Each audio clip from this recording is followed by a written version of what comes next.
Right, hello everybody, it is yet another video of Newsbytes. So, what's been in the news this week? Well, first off, not sure if you guys have seen, but there's been some leaked Intel marketing slides that, they're a bit dodgy, not gonna lie, we'll get into that. Mixer has also died a very sudden and tragic death, as I'm sure many of you will actually feel sorry for some of the streamers on there.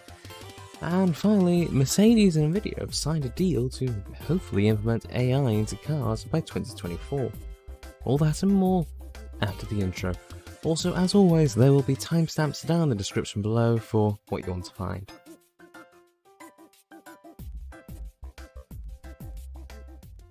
Okay, so for those of you that are currently unaware, Intel, well, it's not so much they released as much as it got leaked, that they made some marketing material that was going to be directed at certain, enterprise, business customers, etc.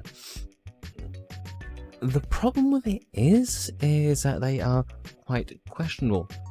I'll leave a link into a description to a video from Adored TV because he made an extremely detailed video covering all the slides itself. But essentially, Intel have been doing some questionable things, starting off with their questionable quotation at the start, saying something along the lines of real-world performance, but then cutting off the rest of the quote from the book they were actually quoting about how everything should be measured in time, otherwise results may become misleading.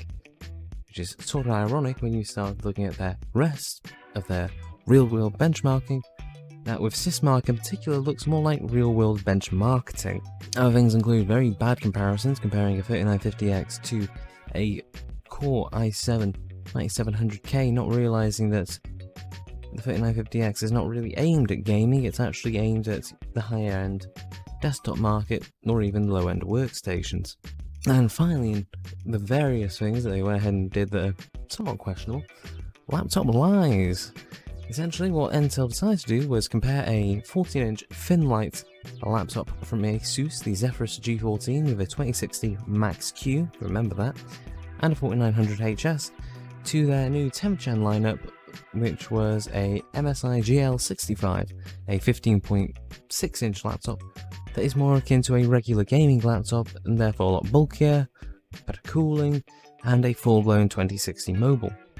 So yeah, go ahead, comparing a mobile GPU to essentially a full-blown desktop GPU in a mobile package, it's a bit questionable at best, not to mention they were also then saying about somewhere between 10 and 25-ish % increase on the 2060 Intel system, which is roughly in line with what you expect between the Max-Q and the standard version anyway, not to mention also the extra cooling and everything else that goes into it.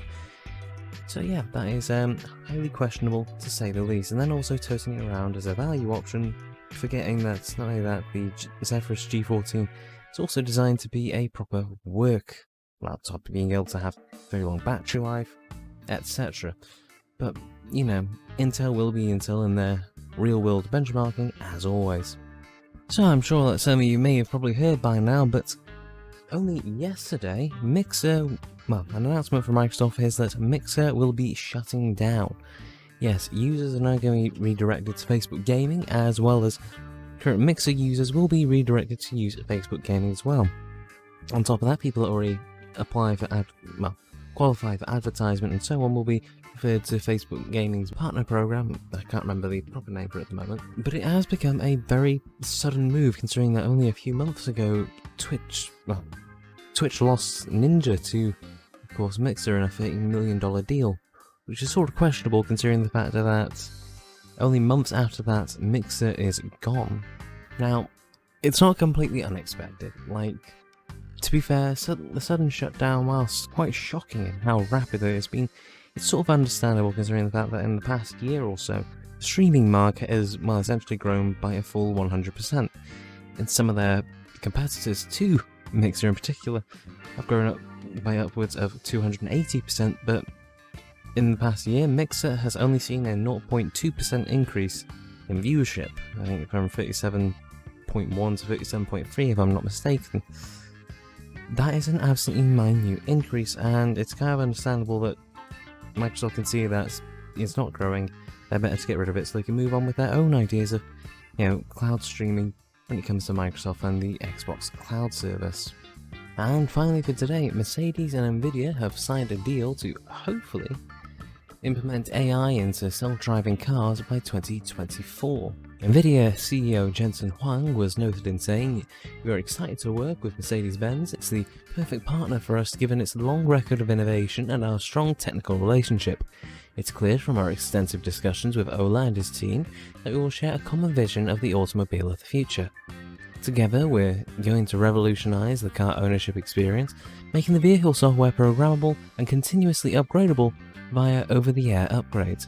Every future Mercedes-Benz with Nvidia drive system will come with a team of expert AI and software engineers to continuously developing, refining, and enhancing the car over its lifetime." So in short, the new program from what I can tell is going to be a software-based idea. Nvidia Drive seems to be the name of their new AI system, and whilst it is of course going to have some hardware, looking like it'll be mostly be focusing on software and optimization over the coming years versus hardware as we'd normally expect. Reportedly, this will also then bring it up to level 3 automation, which is the car will be able to fully self-drive itself. However, it will still require a driver to be present, even though it could drive itself completely autonomously. However, it will, for say parking and things like that, have full level 4 automation, which essentially means that nobody has to be present, it will do it by itself when instructed. But anyway, that is all for today, so I'm going to leave the video here. Like it if you like it, dislike it if you dislike it. Any thoughts or questions, leave them in the form of comments down below. Links to everything that's of course featured today and my sources are in the description too. Hit that subscribe button and notification bell for more content from me. Maybe check out my Facebook, Patreon and Twitch page so you can support the channel. And as always, this is the 117th Con, signing off. Have a brilliant day folks, and I will catch you all in the next one. Until then, ta-ra.